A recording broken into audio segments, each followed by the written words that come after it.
Bonjour, c'est un nouveau rendez-vous avec. Nous sommes aujourd'hui dans la commune de Saint-Chamond. Nous avons rendez-vous avec la politique, mais également la jeunesse. Nous avons rendez-vous avec l'adjoint au sport de la ville de Saint-Chamond. Il est également président des Jeunes Républicains de la Loire. Nous retrouvons tout de suite Axel Dugas dans son bureau. Bonjour Axel Dugas. Bonjour. Merci de nous avoir donné rendez-vous dans votre bureau ici à la mairie de Saint-Chamond. On voulait vous rencontrer pour vous poser de nombreuses questions, notamment sur la politique saint-chamonnaise et la politique ligérienne. Mais avant tout, on voulait un peu savoir qui vous êtes et puis quel est votre parcours, votre cheminement qui vous a amené jusqu'à aujourd'hui, jusqu'à ce poste d'adjoint à la municipalité saint-chamonnaise, un poste d'adjoint au sport, je pense. Oui, tout à fait. Alors, bienvenue déjà à Saint-Chamond et dans mon bureau. Déjà, c'est un plaisir de vous recevoir, cher Gilles. Certains me connaissent bien, d'autres un peu moins. Axel Dugas, j'ai 26 ans et je suis actuellement adjoint au sport à Saint-Chamond. Alors, ma carrière politique a commencé par une rencontre avec Hervé Reynaud. Il m'a fait confiance sur sa liste en 2014 à seulement 18 ans. Donc, je suis devenu, après les élections municipales, conseiller municipal délégué à la jeunesse sur un premier mandat et puis sur le deuxième mandat, maintenant adjoint au sport. Je suis aussi son suppléant au conseil départemental depuis 2015, ainsi que président des Jeunes Républicains de la Loire depuis 2017 et nouvellement élu délégué de circonscription de la 3e circonscription de la Loire depuis quelques jours au niveau des Républicains aussi. Donc voilà pour mon parcours un petit peu politique. C'est vrai que j'ai grandi à Saint-Chamond, je suis né à Saint-Chamond. Mes parents avaient une boulangerie dans le centre-ville de Saint-Chamond.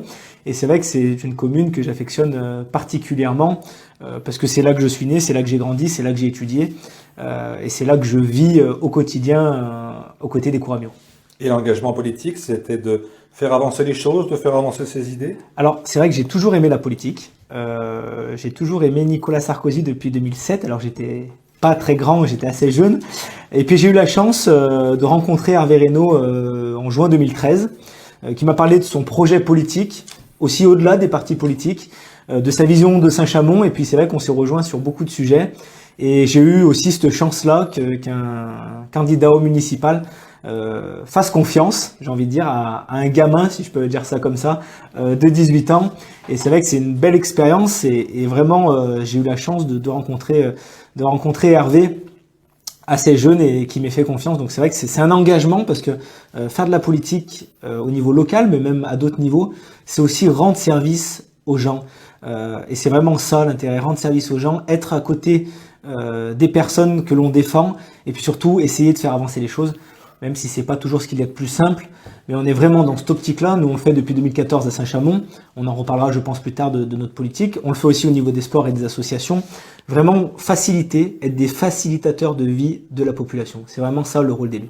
Alors moi qui suis un petit peu la politique ligérienne, j'ai envie de vous dire qu'on vous voit souvent, et puis depuis quelques années, c'est vrai, dans les pas de Hervé Reynaud. Est-ce que là aussi, il y a un côté aussi politique, hein, vous avez parlé aussi de Nicolas Sarkozy. Est-ce que vous venez de droite ou alors ça s'est imposé comme ça, le parcours politique? Le parcours politique, je pense qu'il y a des valeurs que je défends, et puis il y a aussi des personnes. Moi, j'ai l'habitude de dire que je suis un humaniste. Alors, c'est pas réservé forcément à la gauche ou à d'autres. Je fais aussi ça pour des personnes, et c'est vrai que je suis souvent dans le pas d'Hervé Reynaud parce que j'ai de la chance d'avoir une personne, d'être aux côtés d'une personne qui me donne ma chance aussi, et puis d'apprendre à ses côtés. Chaque jour, c'est vrai que c'est une véritable chance que j'ai et d'avoir aussi une personne. C'était mon prédécesseur au niveau des Républicains dans la circonscription. C'est vrai que c'est quelqu'un aussi qui laisse sa chance aux autres et c'est vraiment quelqu'un de confiance. Et puis j'aime aussi ce côté et ce qu'il défend au-delà de ses valeurs, son côté humain et son besoin toujours de faire mieux pour sa collectivité. Et c'est ça aussi l'avantage d'un élu comme Hervé Reynaud. C'est vraiment qu'il défend sa population et il aime sa ville, il aime ce qu'il fait. Et je pense que il faudrait que des élus comme ça, j'ai envie de dire, même si beaucoup d'élus sont aujourd'hui comme ça, mais on a la chance à Saint-Chamond d'avoir un élu proche de la population et surtout qui aime ce qu'il fait et qui se bat pour sa population. Vous dites que vous avez commencé jeune et on peut quand même le voir à l'image, vous êtes relativement jeune par rapport à moi. Encore. Est-ce que vous êtes dans une phase d'apprentissage ou alors vous êtes dans un temps maintenant où on prend des décisions, on prend on décide? Alors, on est toujours dans une phase d'apprentissage. J'ai l'habitude de dire qu'à tout âge, on apprend. C'est vrai qu'aujourd'hui, par contre, on est aussi dans une phase de décision parce que dès qu'on est élu et qu'on a des responsabilités, qui dit responsabilité des décisions. Et pour ça, c'est pas qu'en politique.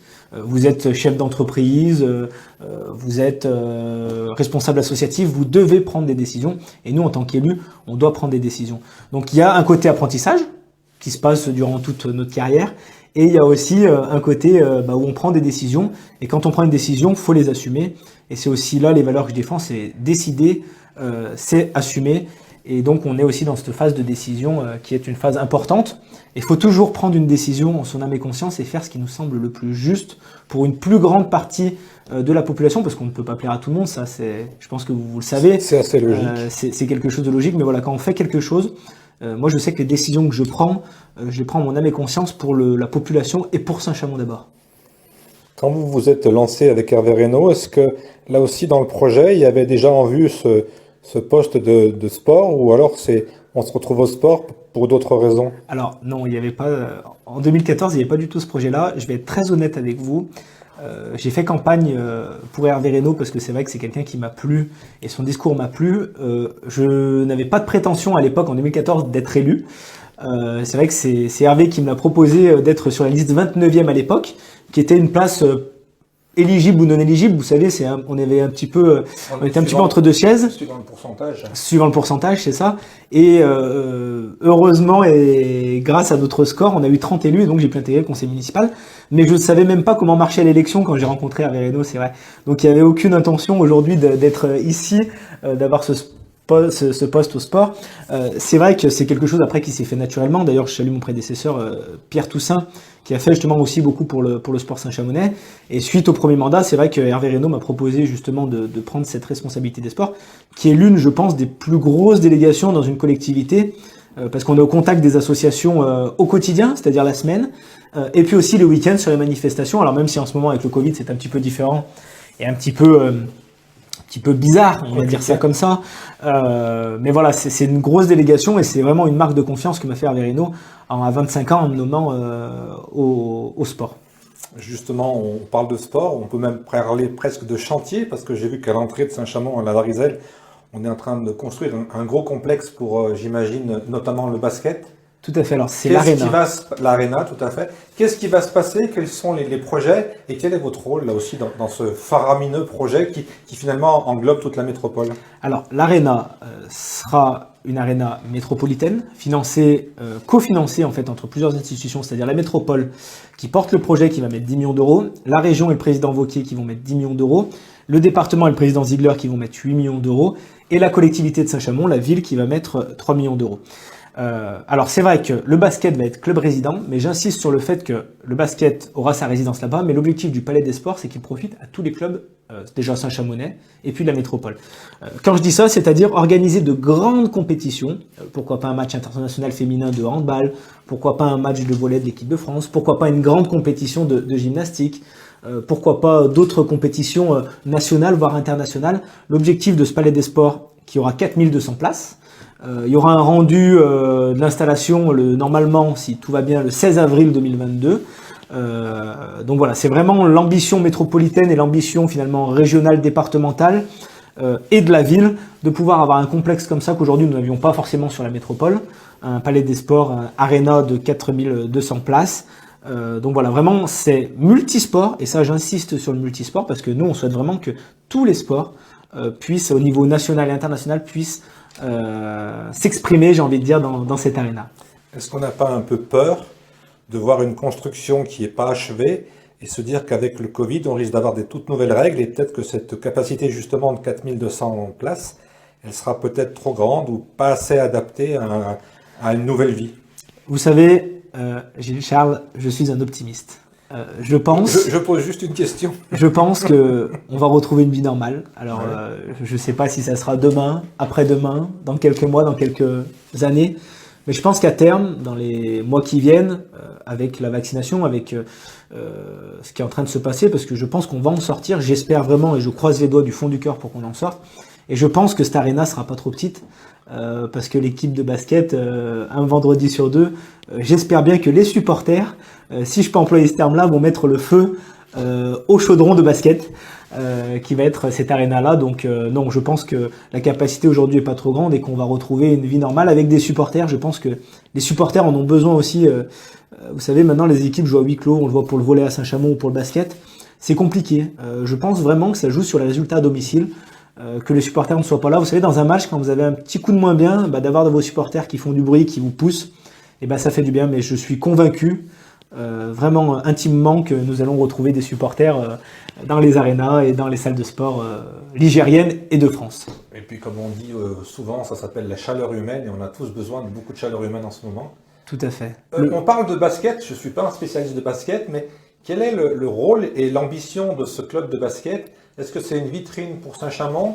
Quel est exactement le rôle d'un sport comme le basket dans cette ville, Couramuo? Alors, le basket, c'est une vitrine tout à fait pour la ville, pour la métropole, pour le département et même pour la région. C'est vrai qu'on a la chance d'avoir quelques clubs professionnels dans notre région, 2 dans notre département, un qui joue en Pro A, Jeep Elite, et un qui joue en Pro B, qui est Saint-Chamond. Et je crois qu'il y a Rouen. Rouen, tout à fait, qui joue en Jeep J'ai entendu aussi parler d'Andrézieux. Et Andrézieux qui joue en National 1, voilà, qui est pas encore au niveau professionnel, mais qui certainement à terme, et je leur le souhaite, y arrivera, parce que plus on aura de clubs à haut niveau dans tous les sports, pour le département et pour la métropole, et mieux ce sera. C'est vrai que c'est une vitrine, ils ont un projet de développement qui est intéressant. Le club est parti quand même il y a quelques années du niveau National 3, ils sont montés en National 2, en National 1 et en Pro B depuis 6 ou 7 années. C'est vrai que cette année, c'est une année un peu plus compliquée, mais on compte sur eux, on connaît leurs talents, on connaît les dirigeants et on sait qu'ils feront tout pour se maintenir en Pro B, et on sait qu'on peut compter sur eux. On a évoqué le Covid, ça change quoi pour le sport dans la vallée du Gis, j'allais dire, mais surtout aussi pour les Saint-Chamonnais? Est-ce qu'on va s'acheminer vers du sport en plein air, ou alors là aussi on a beaucoup de mal à faire du sport? Alors, vous savez, ça change tout. Ça change tout parce qu'on a justement du mal à faire du sport. C'est vrai qu'il y a des mesures qui sont drastiques. Après, justifiées ou pas justifiées, je ne suis pas juge et on applique ce que nous dit le gouvernement et la préfète. Mais c'est vrai que voilà, aujourd'hui, les sports en intérieur sont interdits. Les sports en extérieur sont autorisés avec des petites jauges de 6 par 6 pour pouvoir sortir. Mais je pense que nous, on a toujours essayé à Saint-Chamond de maintenir le sport dans les possibilités, dans les autorisations que nous avions, pour pouvoir justement permettre aux jeunes d'ailleurs, et puis aux seniors aussi, de pouvoir s'entraîner et surtout de pouvoir sortir. Parce que le sport, c'est aussi un lien social. Ça permet de rencontrer du monde, ça permet de se défouler. Et vu ce qui se passe en ce moment et la crise sanitaire, je pense qu'on a bien besoin de ça pour pouvoir un petit peu se faire du bien à la tête, j'ai envie de dire, et s'oxygéner et être proche des gens et d'échanger avec les autres. Et puis parfois une balle au pied, une balle à la main, une raquette à la main. C'est toujours agréable de pouvoir échanger. Donc voilà, les sports individuels sont maintenus aussi en extérieur, comme le tennis. Et puis les sports professionnels, donc à Saint-Chamond, on a 2 clubs qui continuent à s'entraîner et à jouer. Donc le Saint-Chamond Basket qu'on parlait juste avant, qui joue en Pro B, et puis les féminines du volley qui jouent en Pro B aussi, 2e division féminine, en élite, ce qu'ils appellent. Donc c'est les 2 sports qui ont lieu toujours à Saint-Chamond et continuent à s'entraîner dans des conditions quasiment normales, en plus des tests PCR réguliers qu'ils subissent. Alors vous qui êtes aux affaires, vous avez sûrement plus d'infos que nous. Qu'est-ce que vous pouvez savoir pour ce qui... On va dire que jusqu'au mois de juin, on est dans une configuration un peu spéciale, mais peut-être qu'en septembre, les sports amateurs vont peut-être pouvoir reprendre. Est-ce que là aussi, vous avez des infos? Parce que je pense que ça manque à énormément de gens d'aller jouer au foot le samedi après-midi ou d'autres choses. Tout à fait. Alors, on n'a pas plus d'infos que vous, finalement. Je pense qu'aujourd'hui, même le gouvernement ne sait pas exactement comment va se passer la reprise. Nous, on espère une reprise rapide, c'est-à-dire d'ici l'été. On l'espère vraiment. Mais malheureusement, on ne sait pas comment ça va se passer. Tout va dépendre aussi de l'évolution de la crise sanitaire. On est vigilant, nous, à Saint-Chamond. On essaye au maximum de faciliter, comme je vous le disais tout à l'heure, la vie des clubs, parce que ça rejoint un petit peu ce que je vous disais au début d'interview. On est des facilitateurs de vie. Et nous, c'est vraiment ce qu'on essaye de faire au niveau du service des sports. Alors, vous n'êtes pas dans la catégorie des soins, mais vous êtes au sport, donc c'est un peu la santé, le sport. Est-ce que vous pouvez nous expliquer un peu comment ça se passe à Saint-Chamond au niveau des vaccinations, si là aussi vous avez des infos par l'intermédiaire de vos collègues? Alors, le sport, je vous rejoins, c'est la santé. C'est pour ça que d'ailleurs le gouvernement a autorisé avec des certificats médicaux, de pouvoir continuer une activité et une pratique sportive. Mais même, j'ai envie de dire que pour les gens qui vont bien, le sport, c'est quand même aussi la santé. On le voit aujourd'hui, il faut pas perdre ça. Les gens, il y avait de plus en plus de monde dans les associations sportives, il y avait de plus en plus de monde dans les associations parfois de musculation, les choses comme ça. Et c'est vrai qu'aujourd'hui, bon, bah voilà, les adhérents manquent un petit peu. Au niveau de la vaccination, bon, c'est quelque chose qui se déroule à Saint-Chamond. Alors nous n'avons pas de vaccinodrome. C'est l'hôpital au CHU, l'hôpital, pardon, pas le CHU, mais l'hôpital de Saint-Chamond qui vaccine chaque jour une grosse centaine de patients. Donc voilà, aujourd'hui, nous on en est là, on vaccine. Je pense qu'il faut continuer à vacciner.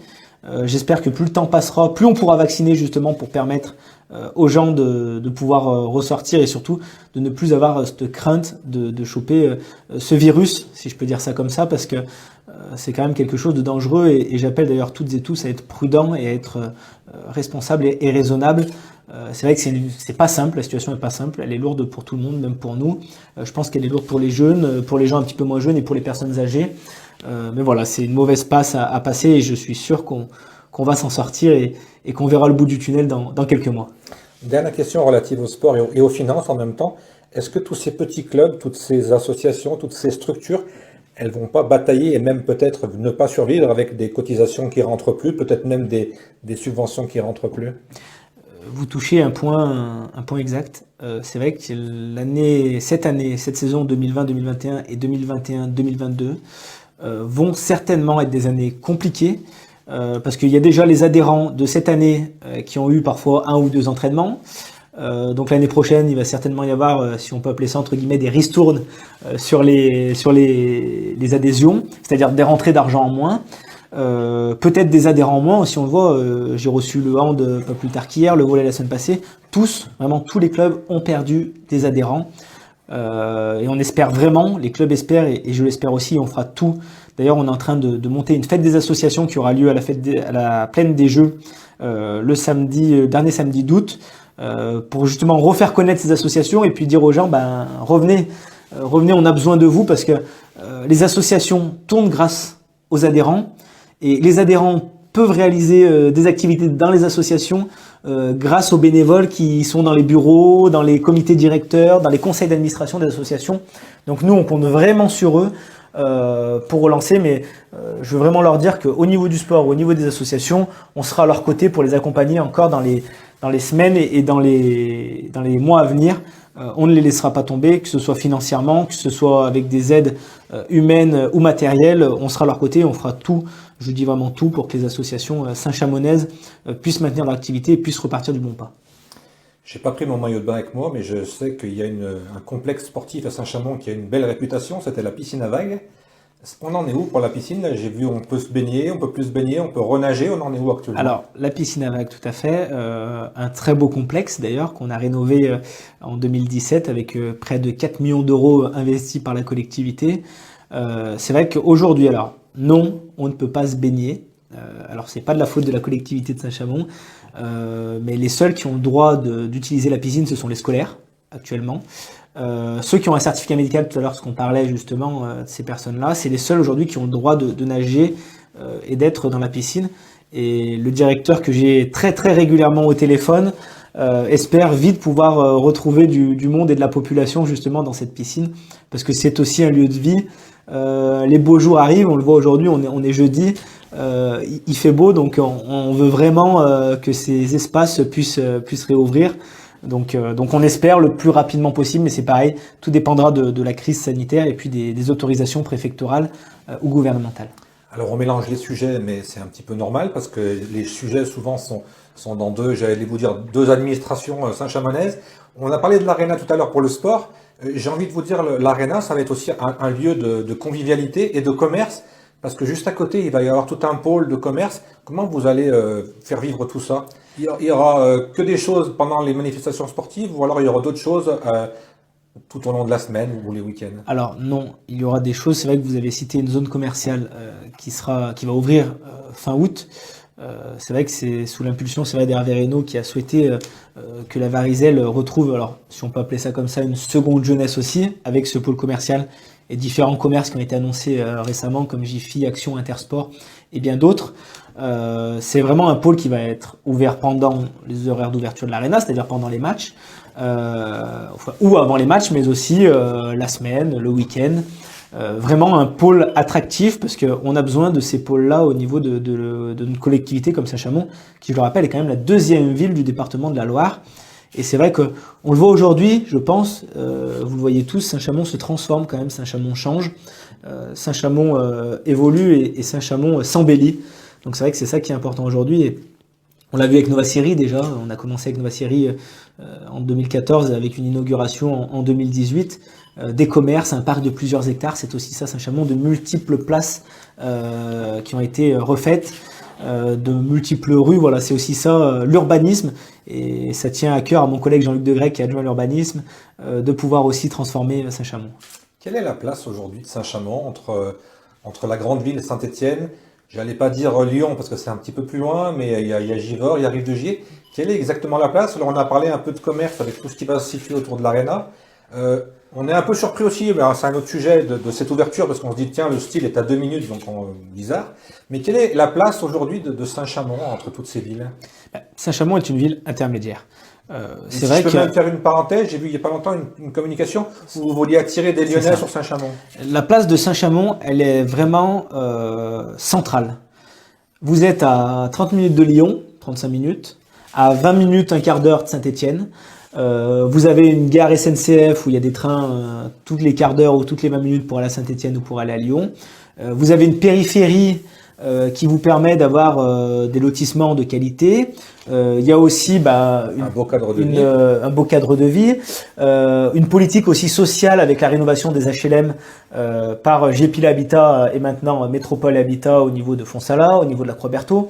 Enfin, on a vraiment une place aujourd'hui où on peut accueillir tout type de population finalement, des jeunes parents, des personnes âgées, des jeunes étudiants. On a vraiment toute notre place à prendre et puis surtout la position de Saint-Chamond géographique, j'ai envie de dire, est centrale et permet vraiment de déplacer la population sur Saint-Étienne et sur Lyon. Alors je ne sais pas si vous avez les statistiques, mais Saint-Chamond c'est quoi? C'est une ville un peu vieillissante, c'est une ville de jeunes, c'est une ville de cadres moyens. C'est quoi exactement la définition au niveau des populations? Alors, j'ai pas ces statistiques-là. Mais pardon. Je sais, vous êtes souvent sur les marchés, sur les manifestations, donc vous rencontrez beaucoup de Saint-Chamond. On a une population, pour moi, on a une mixité de population intergénérationnelle qui est intéressante. Parce que c'est vrai qu'on arrive à trouver de plus en plus de familles, de parents avec leurs jeunes enfants. On a beaucoup de gens qui ont grandi à Saint-Chamond finalement, qui étaient jeunes comme c'est mon cas, qui souhaitent rester aussi à Saint-Chamond et qui soit qui achètent, soit qui louent en centre-ville, dans les extérieurs. C'est ça aussi qui est bien. Et je pense qu'on a aussi ça grâce... on se sent bien à Saint-Chamond. Finalement, on est une ville de taille moyenne, 36 000 habitants, mais avec un petit esprit de village. Tout le monde se connaît quasiment et c'est ça aussi qui est intéressant et c'est ça qui est bien à vivre à Saint-Chamond parce qu'il fait bon vivre à Saint-Chamond. Alors je vais vous donner un secret, vous le répétez pas, on est juste entre nous.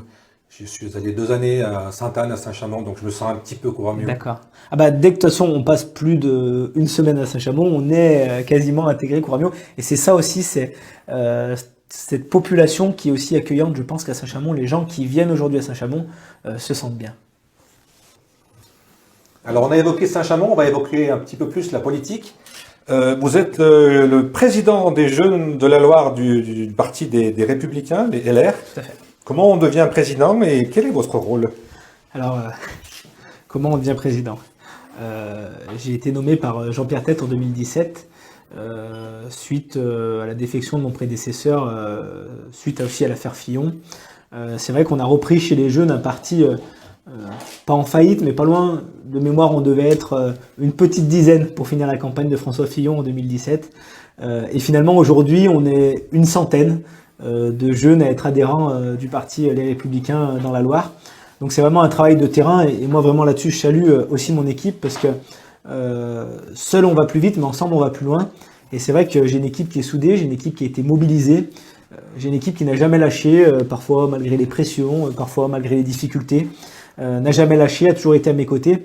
Et vraiment, je les salue tous et toutes pour le travail qu'ils ont réalisé durant ces 4 années de ma présidence. Donc voilà, c'est vrai que c'est ça qui est important. On a un vrai rôle, on a réussi à mettre des jeunes aussi sur la liste électorale au municipal. J'y souhaitais vraiment parce que les jeunes ne sont pas là que pour tracter ou pour coller, ils sont aussi là pour prendre leur part justement dans ces élections-là, qu'elles soient municipales, aujourd'hui qu'elles soient départementales, régionales, ou plus tard, pourquoi pas législatives, j'irai pas jusqu'à présidentielle quand même. Il y en a qui pensent dans la région. On souhaite vraiment que nous, les jeunes, en tout cas, les jeunes républicains, participent activement à ces élections. Et vraiment, je remercie vraiment tous les maires aujourd'hui qui ont pris des jeunes entre 18 et 35 ans sur leur liste électorale, parce que je pense, une liste finalement, c'est comme dans une association. On a besoin de jeunes, on a besoin de seniors, on a besoin de gens de 35, de 40 ans, de 45 ans. On a besoin finalement de cet intergénérationnel, parce que moi je l'ai vu à Saint-Chamond en 2014, parce que la liste des Hervé Reynaud était vraiment intergénérationnelle. Et je me suis beaucoup enrichi aussi des personnes avec de l'expérience qui m'ont appris beaucoup de choses. Et je les salue d'ailleurs toutes et tous ces collègues qui m'ont appris beaucoup. Et je pense que si aujourd'hui on arrive à un certain endroit, à des certaines connaissances, c'est aussi grâce à eux et grâce à ce qu'ils nous inculquent, pardon, excusez-moi, décidément, qui nous inculque justement pour en arriver ici. Donc c'est vrai que c'est ça aussi qui est intéressant. Et le rôle, donc justement, c'est quoi? C'est de faire travailler ces gens-là? C'est de les diriger? C'est de les le encadrer? rôle des jeunes républicains, ce qu'on fait au niveau des jeunes républicains, donc c'est des manifestations parfois du loisir, c'est-à-dire on peut faire un soccer, un bowling, un laser game, et puis aussi des rencontres justement avec les élus de la métropole, du département, de la région, pour nous expliquer aussi comment fonctionnent ces collectivités-là, qu'est-ce qui s'y passe, parce que c'est aussi ça, donner aussi aux jeunes de l'information, savoir comment ça se passe à l'intérieur.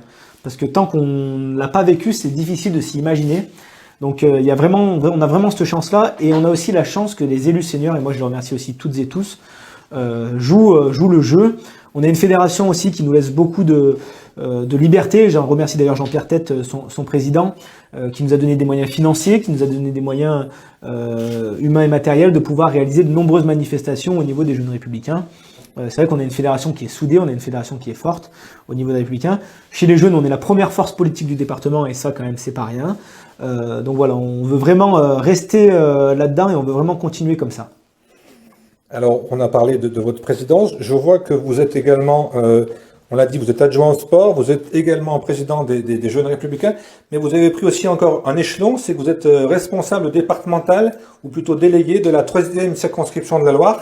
Là aussi, ça consiste en quoi, et quel est le rôle de se déléguer à la 3e circonscription? Alors, c'est un rôle d'animateur, finalement, d'animer cette 3e circonscription au niveau des Républicains, de réunir les adhérents régulièrement en leur parlant un petit peu politiquement ce qui se fait dans notre circonscription. Donc la 3e circonscription va de la Fouillouse à Rive-de-Gier, en passant par la Talaudière, Sorbier, Saint-Chamond, Lorette, Lorme, Grande-Croix, enfin c'est plus de 30 communes. C'est d'animer tout ça pour pouvoir aussi préparer les futures échéances qui sont, alors peut-être qu'on y reviendra, les départementales, les régionales, et puis plus tard les présidentielles et les législatives. Donc vraiment créer du lien aussi, et puis montrer ce qu'on souhaite faire au niveau national aussi à l'échelon local, parce que c'est important que les gens soient au courant. Quand on adhère à un parti, il y a aussi des valeurs, mais on souhaite aussi être informé. Donc c'est un vrai rôle d'animateur qu'avait jusqu'à présent dans les 7 dernières années Hervé Reynaud, et j'ai pris cette succession justement au mois d'avril pour continuer dans le pas d'Hervé Reynaud. Je sais que vous aimez bien ce terme, cher Gilles, dans le pas d'Hervé Reynaud pour la suite. C'est symbolique. C'est symbolique, non, d'être dans le pas d'Hervé Reynaud? C'est vrai, mais c'est une chance, parce que je pense qu'il y a beaucoup de jeunes qui aimeraient avoir la chance d'avoir, alors je sais pas si on peut appeler ça un mentor, ou je sais pas le terme exact qu'on pourrait utiliser, mais d'avoir quelqu'un comme ça qui vous apprend beaucoup de choses, et puis qui vous laisse votre chance et qui vous fait confiance, et c'est vraiment une confiance réciproque et mutuelle qu'on partage avec Hervé, et c'est vrai que c'est ça qui est aussi bien aujourd'hui en politique, parce que je vous le répète, on fait de la politique pour des valeurs, mais on fait aussi de la politique pour des humains, et c'est vrai que c'est important de connaître des gens de valeurs comme Hervé Reynaud. Pour rentrer dans la politique politicienne, quelle est la différence aujourd'hui, dites-moi-le, vous qui êtes président en plus des jeunes des LR, quelle est la différence entre les LR et les LREM, La République En Marche? Alors la différence, c'est qu'ils ont 2 lettres de plus que nous, voilà, c'est ça, on a sur leur sigle. Bonne réponse. Non, voilà, c'était une petite blague. Non, mais Emmanuel Macron aujourd'hui, il fait du en même temps. il essaye de braquer personne, il essaye de s'offusquer personne. Et je pense qu'au bout d'un moment, quand on est à des responsabilités, mais d'ailleurs qu'elles soient locales ou nationales, on est obligé de prendre des décisions et on va forcément faire des personnes mécontentes.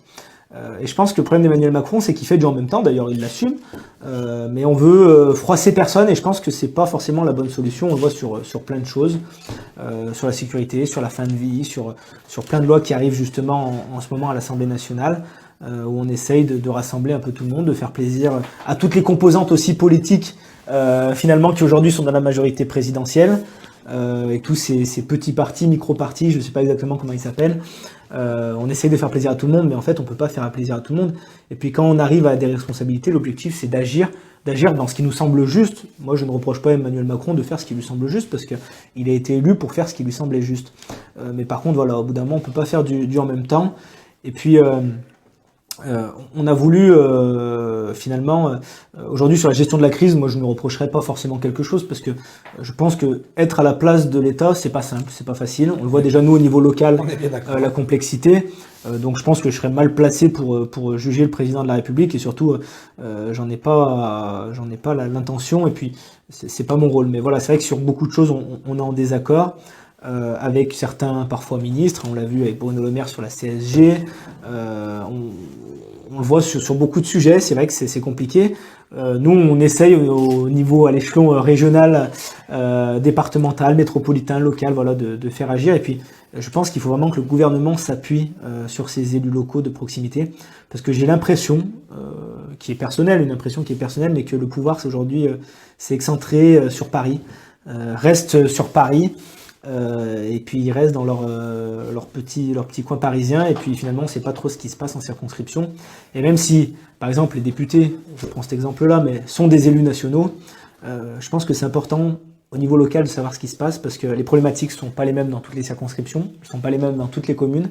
Et quand on n'est pas présent chez soi, eh ben on ne peut pas savoir ce qui se passe et on ne peut pas le faire remonter justement pour faire évoluer les lois. Alors aujourd'hui, quand on a une élection, on a énormément d'abstention, sans parler des gens qui ne sont pas inscrits, ce qui représente finalement très très peu d'électeurs ou de gens concernés.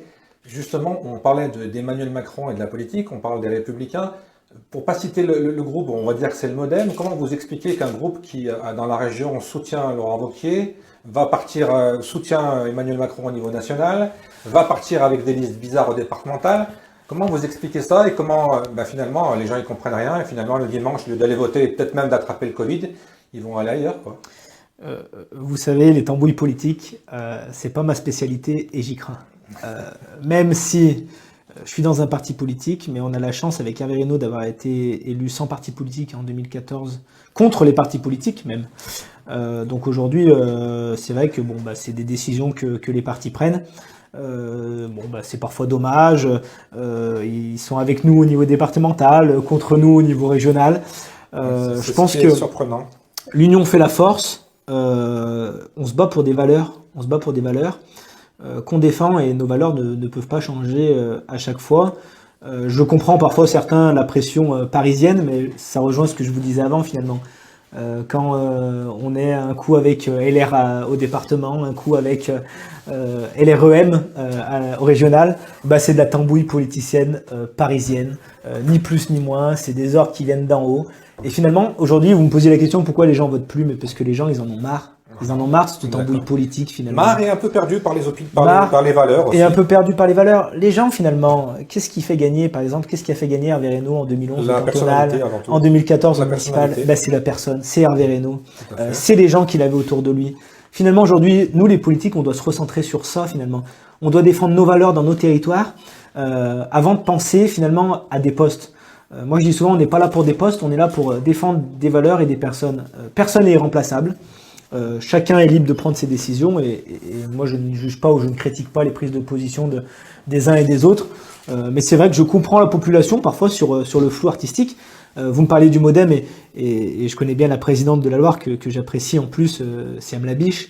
Mais c'est vrai que face à Bayrou, au niveau parisien, même s'il est maire de Pau. C'est quand même un pro. Hein. En 2007, il s'est rallié à Nicolas Sarkozy au second tour. En 2012, il s'est rallié à François Hollande au second tour. En 2017, il s'est rallié à Emmanuel Macron au second tour. Au premier tour, tout à fait, excusez-moi, au premier tour. Ce qui est plus noble. Ce qui est plus noble.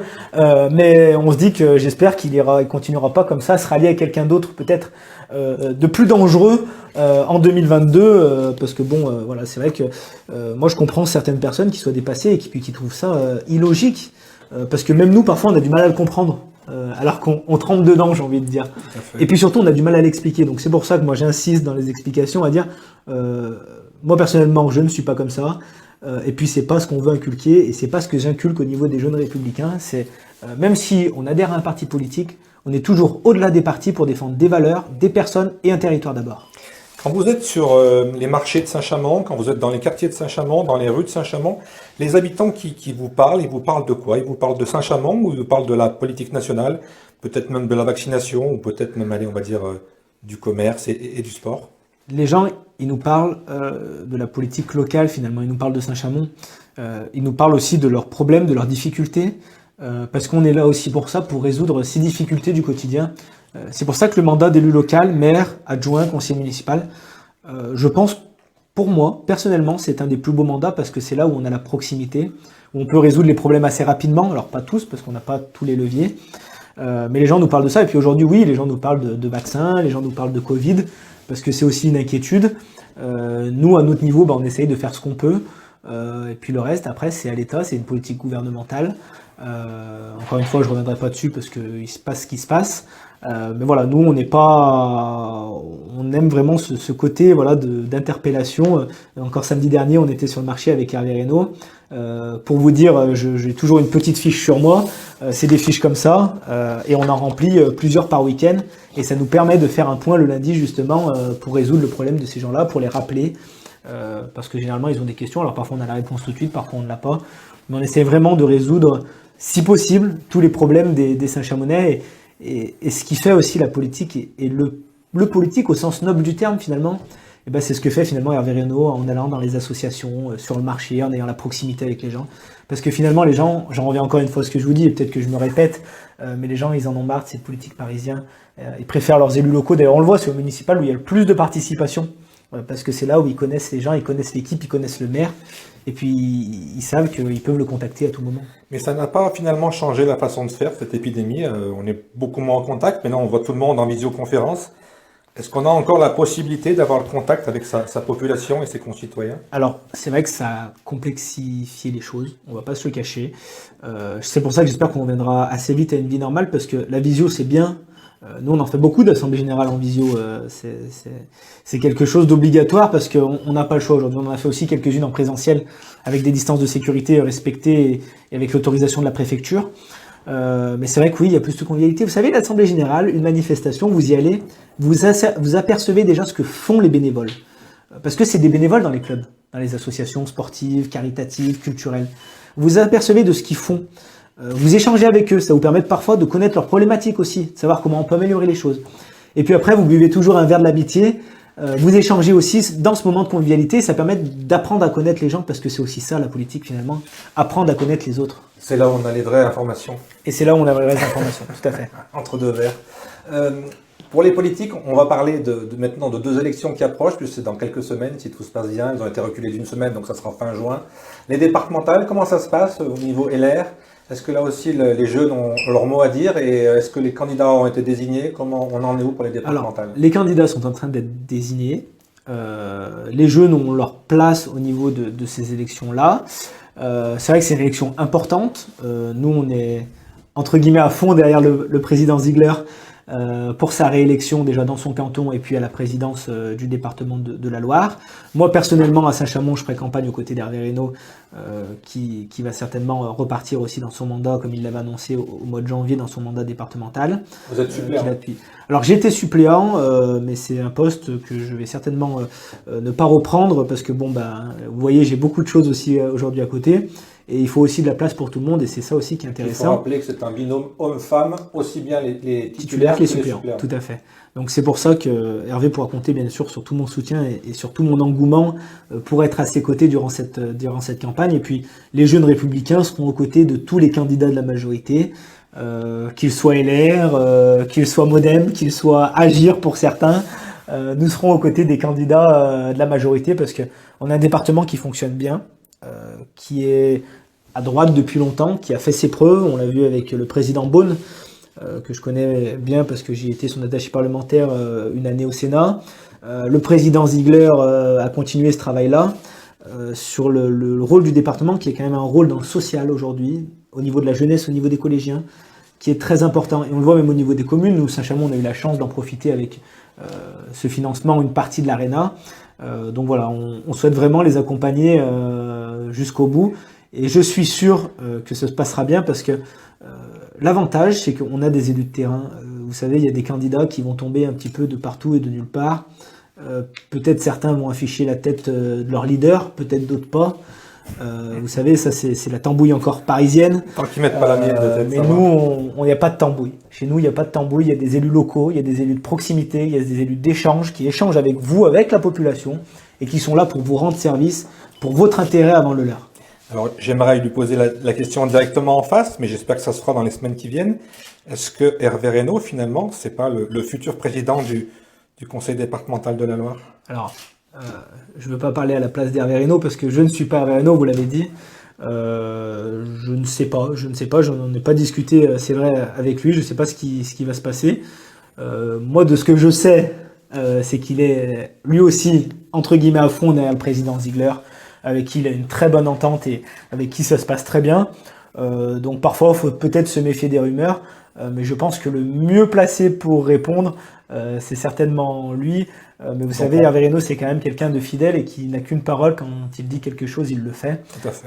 Donc je pense qu'il restera à fond derrière le président Ziegler. Donc il n'y a plus qu'à caler un rendez-vous avec Hervé Reynaud. Il n'y a plus qu'à caler un rendez-vous avec Hervé Reynaud. Lui, il pourra vous en dire encore plus. J'espère bien. La différence aujourd'hui entre le département et la métropole, est-ce que c'est deux structures qui se chevauchent ou c'est deux rôles bien différents? C'est deux structures complémentaires. Qui ne se chevauchent pas mais qui sont complémentaires. On le voit, le département aujourd'hui a un gros rôle sur les collèges par exemple, que la métropole n'a pas. Elle a un rôle très important aussi sur le sport, que la métropole a très peu.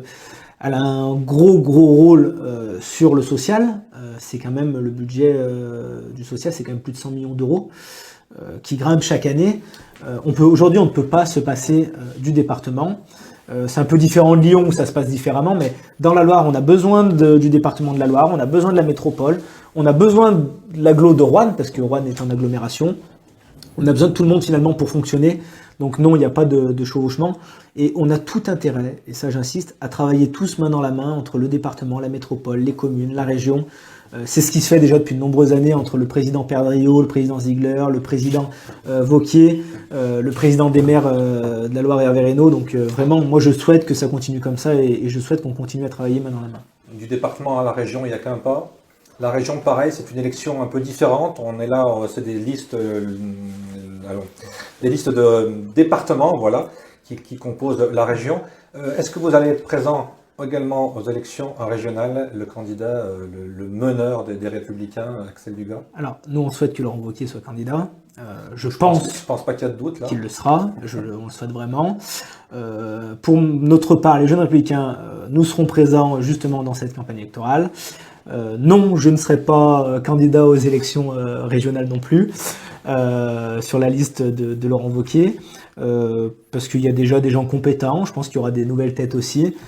Il faut de la place pour tout le monde et c'est vrai que nous on sera vraiment à fond aussi. On voit il y a un bilan aujourd'hui qui est positif, encore 15 millions débloqués récemment sur le plan pour les agriculteurs et les vignerons qui ont perdu beaucoup de produits, j'ai envie de dire, parce que c'est des produits finalement, du raisin, des cerises. Mais il n'y a pas que le raisin, il y a beaucoup de fruits. Hein, il y a beaucoup de fruits, tout à fait, c'est pour ça que je citais les cerises. Et la région souffre beaucoup. Ça c'est sérieux les cerises. Et vous savez, Laurent Wauquiez, quand il dit quelque chose, il le fait. Là, il a dit qu'il allait mettre 15 millions d'euros, il va les mettre. Vous savez, parfois, il y en a d'autres qui font des grandes annonces, mais qui font pas grand-chose. Et ben, je pense que la région, elle mérite pas mieux que Laurent Wauquiez aujourd'hui. Est-ce que vous avez des infos sur la personnalité qui va conduire la liste dans la Loire? Alors, non, j'ai pas d'informations plus que ça, très honnêtement. Jean-Pierre Tête l'a conduit en 2015. Moi, c'est quelqu'un que j'apprécie beaucoup, Jean-Pierre, qui m'a fait confiance aussi il y a quelques années à la présidence des Jeunes Républicains. Donc, si c'est lui, ce sera avec grand plaisir que nous l'accompagnerons. Et puis, si c'est pas lui, nous accompagnerons la tête de liste qu'il le sera. Aujourd'hui, je ne sais pas comment la liste va être constituée. C'est vrai qu'il y a des gens de valeur aussi, comme Dino Cinieri. Donc, nous, on souhaite vraiment que cette liste continue une liste de valeur. C'est vrai, une liste de rassemblement. Et puis surtout, encore une fois, c'est pas une tambouille politique de Paris dans la Loire. Et ce que fait Laurent Wauquiez, ça va être une tambouille locale. Et c'est ça finalement qu'on aime, ce tambouille local, avec des élus locaux, des élus dynamiques, et puis surtout des élus qui font le boulot. Jean-Pierre Tête est vice-président justement à l'agriculture. Jean-Pierre a passé ses journées, ses week-ends récemment auprès des agriculteurs justement pour leur apporter leur soutien, parce que c'est aussi ça être élu local, c'est soutenir ces gens aujourd'hui qui souffrent, parce qu'on a besoin d'eux. C'est eux qui nous nourrissent, les agriculteurs. Donc on a besoin d'eux. J'ai noté que la liste des En Marche sera conduite par un jeune homme qui a 27 ans. Est-ce que dans les Républicains, on est un peu aussi dans cette démarche de mettre un peu des jeunes en avant? Parce que vous m'avez parlé de Dino Cinieri, vous m'avez parlé... On a peut-être envie un peu de voir de nouvelles têtes, non? Bien sûr, alors il y a de nouvelles têtes qui émergent. C'est vrai que l'objectif, c'est d'avoir une mixité sur la liste entre des jeunes et des moins jeunes. C'est vrai que En Marche met quelqu'un que chez nous, les LR, on connaît bien. Leur tête de liste de 27 ans. Un transfuge. Un transfuge, comme il y en a eu beaucoup. Voilà, après, c'est des choses qui arrivent. Nous, on est fiers de nos valeurs et de défendre ce qu'on fait. Après, ça sera une bataille politique, au sens noble du terme. Puis on verra à la fin ce qu'il en ressort. Mais c'est vrai que voilà, nous, on n'est pas dans ce tambouille-là de vraiment... on va le mettre parce qu'il a 27 ans. En fait, nous, on ne met pas des personnes par rapport à leur âge. Par rapport à leur Non, mais on parle beaucoup de renouvellement. On le met par rapport à leurs compétences. Et le renouvellement, ça passe aussi par des nouvelles têtes. Et finalement, aujourd'hui, on parle de nouvelles têtes, de jeunes, de moins jeunes, mais finalement, ce que veulent les Français, c'est pas un âge, c'est pas une tête. Ce qu'ils veulent, c'est des compétences. Et du concret. Et du concret. Et finalement, quel que soit l'âge, il y en a. Alors c'est vrai qu'après, moi j'insiste sur le fait qu'il faut qu'il y ait une mixité au niveau des âges. Je pense qu'elle y sera et qu'elle aura lieu. Mais voilà, en tout cas c'est quelque chose d'important. Mais vous savez, le dégagisme, on l'a vu avec En Marche, finalement c'est pas toujours bien. Et en plus finalement, quand on voit ce qui s'est passé en 2017, du dégagisme, il y en a pas eu tant que ça. Oui, c'est les mêmes parce avec la nouvelle peinture. Voilà, comme vous dites, je trouve que cette expression est bonne, parce que c'est quasiment les mêmes avec l'ancienne peinture. On le voit même encore aujourd'hui, certains candidats aux élections régionales qui sont d'anciens socialistes, qui sont d'anciens ministres, qui sont d'anciens adjoints à Lyon, qui sont qui naviguent entre partis extrêmes à droite ou à gauche. Voilà, après c'est des choix politiques. Ces gens-là font peut-être passer leur intérêt personnel avant l'intérêt général. C'est juste que je trouve un petit peu dommage, parce que moi j'insiste sur cette valeur de l'intérêt général avant l'intérêt personnel. On vient de parler des élections régionales. Vous avez dit dans cet entretien qu'il fallait faire attention aux rumeurs. J'entends de plus en plus une candidature d'Axel Dugas aux législatives en 2022. C'est un projet, c'est un rêve, c'est quoi? C'est peut-être une réalité? J'ai un ami qui dirait qu'il y a urgence d'attendre. C'est vrai que aujourd'hui il y a des rumeurs qui circulent. L'objectif, je vous le dis très clairement, c'est les départementales et les régionales.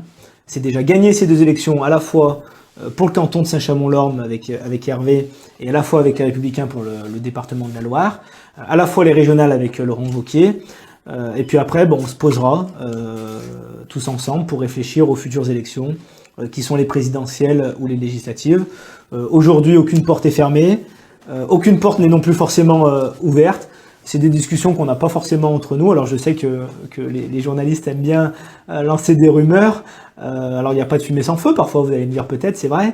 Les gens parlent. Aujourd'hui, il y a rien de discuté, il n'y a rien d'acté, il n'y a rien de fait.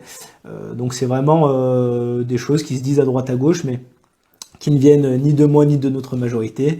Mais voilà, on verra, et à la limite on se retrouvera peut-être dans quelques mois pour en rediscuter tous ensemble.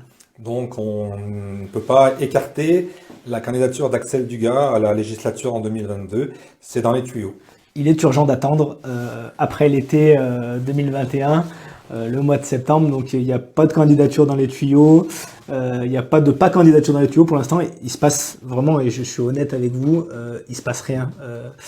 C'est vrai que bon, encore une fois, on entend cette rumeur, mais c'est pas le combat d'aujourd'hui. Et vraiment, avant de se focaliser sur d'autres élections, c'est vraiment l'objectif de gagner les départementales et les régionales. Et aujourd'hui, la seule chose que je peux vous assurer, c'est que je ne serai pas candidat à la présidentielle. Moi, ça, c'est une bonne nouvelle parce que je pense que vous avez le temps, mais j'ai noté chez vous de l'ambition, donc je pense qu'on vous reverra. En tout cas, merci beaucoup de nous avoir reçus. Merci à vous. Dans vos bureaux, ici à Saint-Chamond, dans cette belle mairie on est en plus avec un très beau décor, parce qu'on a accès à la cour. Est-ce que vous avez dans votre tête, dans un petit coin, un peu l'histoire de cette mairie, non? Alors oui, alors avant c'était une école. Je vous parle de ça il y a plusieurs siècles. Aujourd'hui c'est l'hôtel de ville. C'est vrai qu'on a la chance d'être juxtaposé avec un parc, le parc, le jardin des plantes, une cour d'honneur qui est vraiment magnifique. On a des locaux qui sont bien, on a la chance d'être en plein centre-ville de Saint-Chamond, facilement accessible. Et puis c'est vrai que voilà, c'est une mairie qui est pas toute jeune, qui est rénovée un petit peu aussi chaque année pour accueillir la population généralement du mieux possible. Parce que la mairie, c'est aussi ça finalement, accueillir les Saint-Chamonnais régulièrement pour leurs documents, pour leur carte d'identité, pour leur passeport, pour leur demande d'urbanisme et pour beaucoup d'autres choses. Parce que sachez-le, les mairies sont essentielles et c'est pour ça tout à l'heure je vous disais que vraiment il est important que le gouvernement se décentralise un petit peu de Paris et s'appuie sur les élus locaux et sur les maires. Très bien, Axel, merci beaucoup. Merci à vous. On vous retrouve dans les semaines, dans les mois qui viennent. Avec plaisir dans les mois qui viennent. Et puis si vous pouvez, comme vous êtes président, et quand j'ai affaire à un président, je suis toujours humble, si vous avez la possibilité de nous aider à avoir quelques républicains en interview, parce que je sais pas, mais il y a comme une sorte de blacklist envers moi, donc si vous pouvez un peu ouvrir des portes, ça serait très sympathique. Regardez, je suis la confirmation qu'il n'y a pas de blacklist, parce qu'un républicain est au micro et à la caméra de Gilles Charles. Merci beaucoup, Merci bonne à vous. continuation, et puis, Merci. comme on dit dans les élections, bonne chance. Merci.